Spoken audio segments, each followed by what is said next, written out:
house, baby. So Thursday night, got back really late from my also delayed once again flight, which by the way was like a totally drunk Delta thing going on, whereas like they delayed the flight by like half an hour, and then they're like, let's delay it another 5 minutes, then they're like, let's undelay it half an hour, and then let's delay it 10 minutes again, and it was this, like, it literally changed like five or six times, and one of the times it was doing it in like 3-minute increments. It's like, really? Like, if you're implying you have that level of precision, you expect them to stick by it and not then 5 minutes later jump and say, actually, we're going to board 10 minutes earlier. So we actually almost missed that flight because they didn't do the announcements. And it was like, we got like the last call for this flight. And it was like, we're not on the plane yet. Anyway, Thursday, got back pretty late. Friday, went to work, skipped my lunch, tried to get there a little bit early, and then left around like 4:30. I was catching the 4:44 train, I think, something like that, or maybe it was the 4:47. My flight was at 4:44 the day before. Tried to catch the like 4:47 bus train out of Grand Central on Friday. Came out, helped my wife like gather a bunch of berries and cool stuff from the house. We got like tons of berries growing now, tons of beans.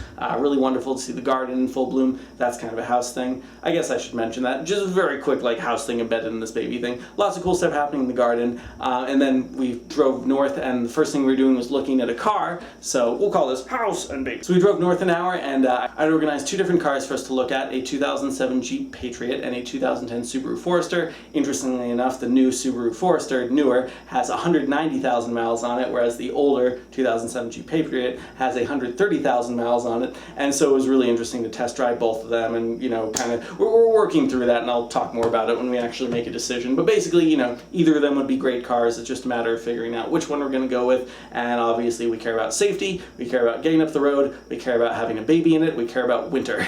And I'm still sending emails to all the different kind of state representatives around here, trying to figure out if there's any answers we can get, like the simplest answers of like, what is our road classified as? And if anyone can give me a straight answer on that, I would be so grateful. So, that those email chains are still kind of going on, and some people aren't responding, but I'm hoping some of the people who responded to me in the first place, like back in April, will get back to me. So that'd be great.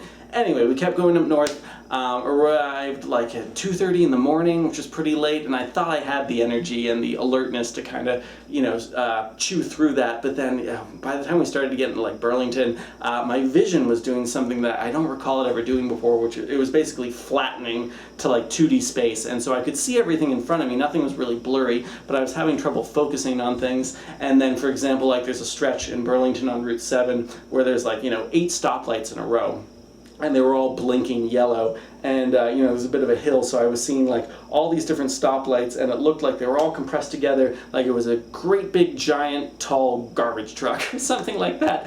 So I kind of like mumbled something to my wife, like, what's that garbage truck doing? She's like, there's not a garbage truck. And so she kind of had to guide me, that last stretch of the road, which I felt bad about, because obviously I want her to be able to like rest and not worry about these things whenever I can. I really do want to make her life easier any way I can, but in this particular case, I really was exhausted. So, that's when it's useful to have a wingman or a teammate or something like that to get through those kinds of things. But anyway, we woke up pretty early the next day. I mean, 10 a.m. I guess. That's not that early. Why am I saying early?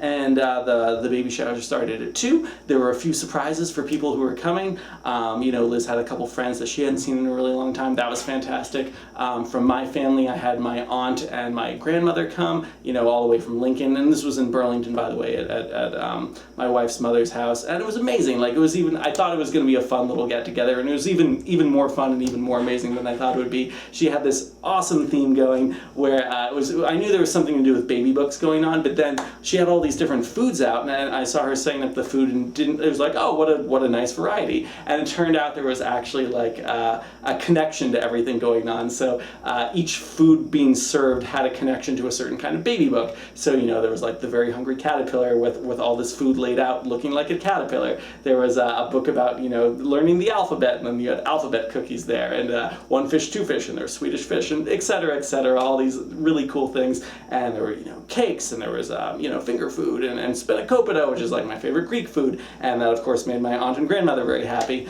And just so much fun chatting with all these different people, many of whom are grandparents or parents now, and talking about their advice. I really do. It's a funny thing. A lot of people hate getting parenting advice from other people, I really kind of relish it. I love, especially if I, tell someone like, give me one bit of advice, like pick one thing, tell me what you think I should be thinking about as a parent, and I really kind of relish and enjoy, whatever people want to say, because it's so different. Everyone has a really different thing to say. So I like that quite a bit. A fun one, by the way, I got while I was in Charleston, totally kind of separate from the baby shower, was from my partner in my office, Kathy. She was saying how her husband actually, ever since her daughters were born, he has written them a letter every year, once a year, and they're now, the oldest one is like 18, she's about to go to college, something like that, and he hasn't given any of these letters to them, but every year he writes them a letter just kind of like, here's what happened, here's what I'm thinking about, here's what I think about you right now, whatever. And it's kind of cool to imagine that at some point, I'm sure he'll deem that it is now time to give his daughters those letters, and it's a cool way to track time, it's a cool way to remember things that you might otherwise forget.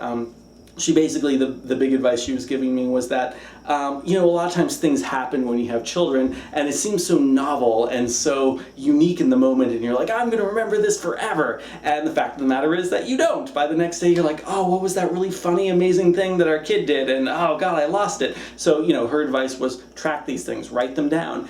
In my case, something like this, recording stuff, is in many ways kind of an effort for me to remember these things, especially in this transitory phase where, I'm like right on the cusp of becoming a dad. I'm so close to becoming a dad, and yet I'm still in many ways a quote-unquote free, not single, but free guy who can still do a lot of stuff unencumbered by needing to keep a small creature alive. And so anyway, I guess it's nice to hear that reinforcement that it's really good to find any way you can to record these moments, to keep track of them, to remember them, and there's certainly value in that. And so again, the baby shower was really wonderful, really fantastic, and then today's Sunday, we drove back today, got to spend more time with some family there, and we'll be back in Burlington in a couple weeks for another wedding. So, it's always great to be in Vermont. There's always a sense of kind of peace and calm while driving through up there. It's so beautiful, especially on a great day like today. We got some rain, but it was also very clear. And, that's what we were shooting for, getting a house kind of where we did. We wanted to have that kind of sense of Vermont peace. And I think we definitely achieved that, but Vermont also has a very special quality to itself. So always fun to visit there. There aren't a lot of trips where the drive itself is so pleasurable, but this is definitely one of them. So yay, Vermont.